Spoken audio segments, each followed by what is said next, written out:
Hiya, I'm that James Wisdom, and in this unboxing and building video we're looking at the LEGO Dimensions story pack for the LEGO Batman movie. Okay, so this is it. This is the box for the LEGO Dimensions story pack for the LEGO Batman movie. It came out today. I got this in the post earlier from Amazon on day of release. I saw the film at the weekend, last weekend, so I know all about this now, and I know what everything is. The first thing we're going to have a look at here, obviously the front of the box is designed as most of the story packs are, with a picture of the portal down here, the character and the vehicle shown on the front there. You'll also notice that it says over here that there is a bonus character included. Now, this box does come with 2 characters, but I wouldn't necessarily consider it a bonus character considering how small a number of pieces there are to build this portal. The bonus character they're talking about is also on the top here, so isn't really very bonus-like if she's all over the artwork, but this is Lego Batgirl from the movie, and then of course on the back, if we spin this round, we can see the usual stuff of all of the safety instructions and all the different languages and all that sort of stuff, plus the 3 rebuilds of the Batwing, which is the vehicle, and it's got a car, the Black Thunder car, and the Bat tank down the bottom here as well. So we've got all of these things. We've got Robin and Batgirl as our 2 characters, and then the little portal as well. Now, it's worth noting that I'm worried that this portal may not be worth the money that we're spending on it, because it is only 156 pieces, whereas the Ghostbusters and Fantastic Beasts set were both 260 odd pieces, around that anyway. So this is about 100 pieces shorter or less than the other packs, and is exactly the same. You do get 2 characters, so hopefully that makes up for it a bit, but it's not really a bonus character. Alright, so I'm just going to snip down the end with a knife here and get in. There we go, through the tape and through the tape again, and then let's pour it on its end and see what we have inside. Here we go. So removing the box out of the way there, we of course have the base plate here, which is what we will start with, thing that goes onto the gamepad. We have the first bag, and this should actually be all of the pieces that are required for the portal, so you can just see how few pieces there are there. If I fold this bag back, that's all the pieces in that amount of space there. This second bag is all the stuff for the Batwing, so I'll take that to one side, and we'll start having a look through the instruction manual. Pull this one out of the way as well, and here is the instruction book, which should be the standard thing, I imagine. Instructions at the beginning, how to build our characters, safety instructions for using the toy pads, keep going, more safety instructions, then the build itself, and probably at the back, there it is, all of the packs for Series 2 as well. So standard affair there.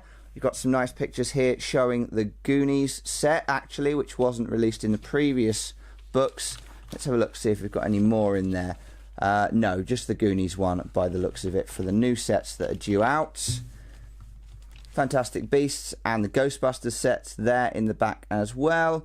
And some of the older story packs, or not story packs, level packs or fun packs as well in the back too. So that's about it for the instruction manual. Same picture on the front as it had on the box, as you would expect. So let's just start the build. So I've just opened up the bags, and I wanted to take a moment just to really kind of emphasize how few pieces there are with this set. I was shocked to open the bag and find that this is all of the pieces that will build our portal. That is everything you get for the portal itself, plus the character bits. That's this many, and the portal base. That is literally everything you get with this set, which doesn't seem like much considering the price you pay for it to me. I'm sure it'll be great fun to play the game. I'm really looking forward to playing all the in-game content that comes with this stuff.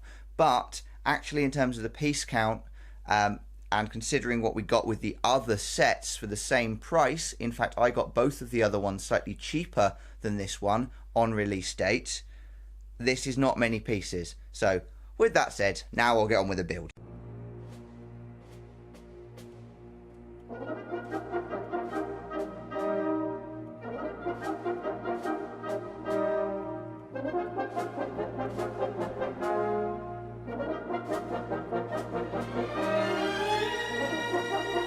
Okay, so there it is. That is the full build of the Lego Batman movie Portal base. As you can see, it is very, very small. My flatmate just walked through, actually, and he said, "Oh, is that it?" So it is very, very small. It could have been a lot bigger, I think, and I think that's, to me, the biggest thing with this is that it is very small and that there are a very few number of pieces here. The minifigures are great, but we'll have a look at those properly in just a second. I'll get those off of there for a moment.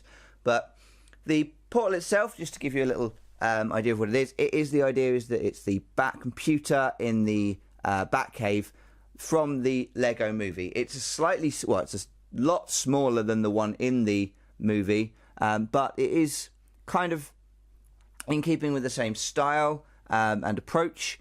Lots of quite small parts. All of these screens are exactly the same. So there's what, 4, 5, 6 of these? 6 of them? Yeah, there's 6 of these screens, and every single one of them is the same, just on a different angle.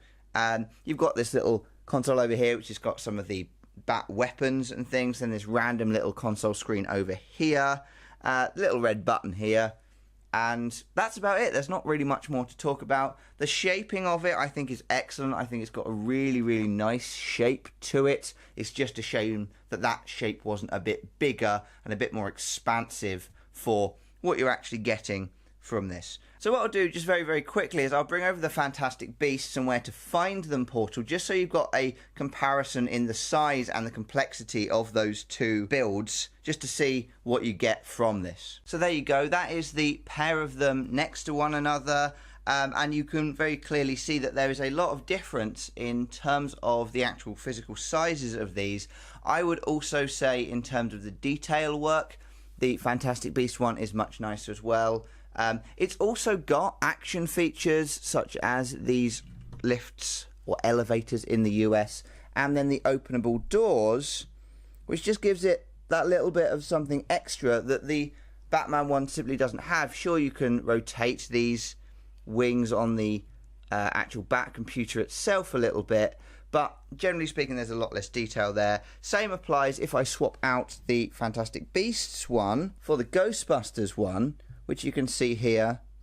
Again, much more detail, even with a relatively simple piece like this one, where all it really is doors and some roofing. You've got all these different details on the shelves. You've got the proton pack on the back wall there. The doors slide open nicely. So again, there's just much more detail on that. Also, I think it's worth noting that they've expanded out with the base on the Ghostbusters one and on the Fantastic Beasts one to give more room. So it's not like the base plate was limiting them in the amount of space they could use, so they couldn't make the Bat computer bigger, or they couldn't have added a couple of consoles on the ends here, which I think would have just been enough to add that little bit extra, give you enough extra pieces and a few more bits and pieces to make this a little bit more worthwhile. That being said, this is not a bad build at all. It's just very limited in the number of pieces. It looks good.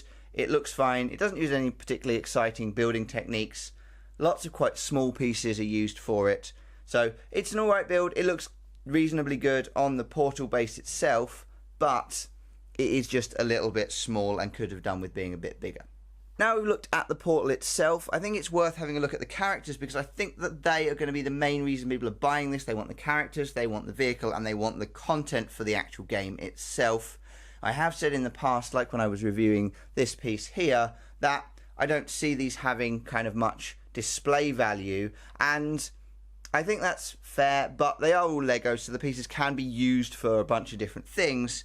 I do think, however, if you're going to talk about display value, this Bat computer has very limited display value on its own. I think it could be put into a nice diorama with other Batman things, but on its own it's not got that much display value. So there you go, we've got the two minifigures just there. We have Batgirl over here and then Robin over here, and both of these are really, really nice, true to the film, well printed pieces. I'm particularly fond of the Batgirl, Barbara Gordon Batgirl here, with the cowl and the printing and just the colour scheme. I think works really, really well for this version of the character. Robin looks great. It's a pretty standard Robin costume, so it's exactly what you'd expect and what you'd want. And of course the faces and the pieces for the head work really well considering the look in the film. What I want to do first of all, I just want to spin these guys around so we can see this kind of pearlescence to the capes. Both of these have got this pearlescence to the cape. So it's quite shiny on one side. It is only on one side, so I wasn't sure which way round this is supposed to go. I think I prefer it with the shiny on the outside, but I don't know if there's specifically a way you're supposed to do this with the shiny on the inside maybe. I'm not sure about that. It doesn't really specify in the book, in the instruction manual, which way around it goes. Another nice thing here is this ponytail, which you've got off of the back of the Batgirl cowl here, which is actually a piece that removes from the cowl itself, so it doesn't have to be attached to the cowl, and it uses one of those mini peg pieces that you could use with the Lego Friends range as well. I think they've used that in the Lego Friends for hair accessories in the past.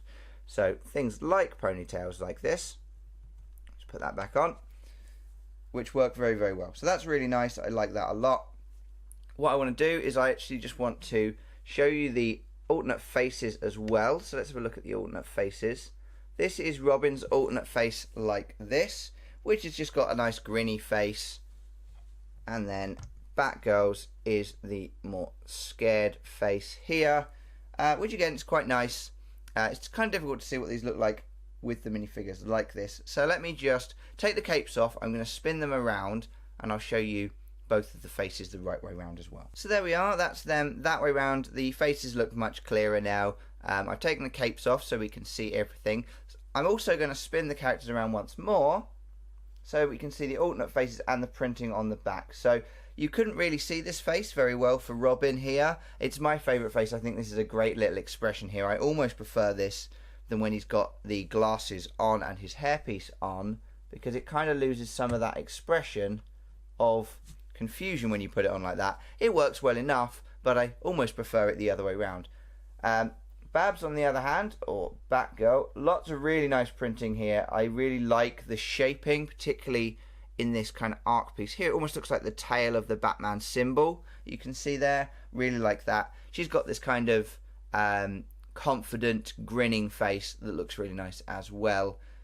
So you've got some really nice faces, some really nice prints, two really good characters. Hopefully they'll be nice and interesting in-game as well, because what you really want is characters that not only look good as minifigures, but are also fun to play as in the game. I get the impression these characters are both going to be pretty cool and pretty fun to play as in-game. So I'm looking forward to trying them out and seeing if this was a worthwhile collection of characters to have in-game. Obviously this comes with the 6 level packs as well, or the 6 levels as well, which give a lot of content, a lot of good content for play value and the actual game itself. And that really is all I have to say about this set. I have to say I'm not impressed with the build at all. I'm not going to leave this on display. I might even take this one apart and just put it in my bits box, and I'm going to put the Fantastic Beasts and Where to Find Them base plate straight back on here for when I'm playing the game. Please let me know what you think of this build in the comment section down below. I've been that Jayms Wisdom. Keep smiling and thank you very kindly, and I'll see you all next time. Thanks for watching. I hope you enjoyed this video. If you did, please like and subscribe. If you want to go and check out my other builds of the Lego story packs for Ghostbusters and Fantastic Beasts, those are both on this channel as well.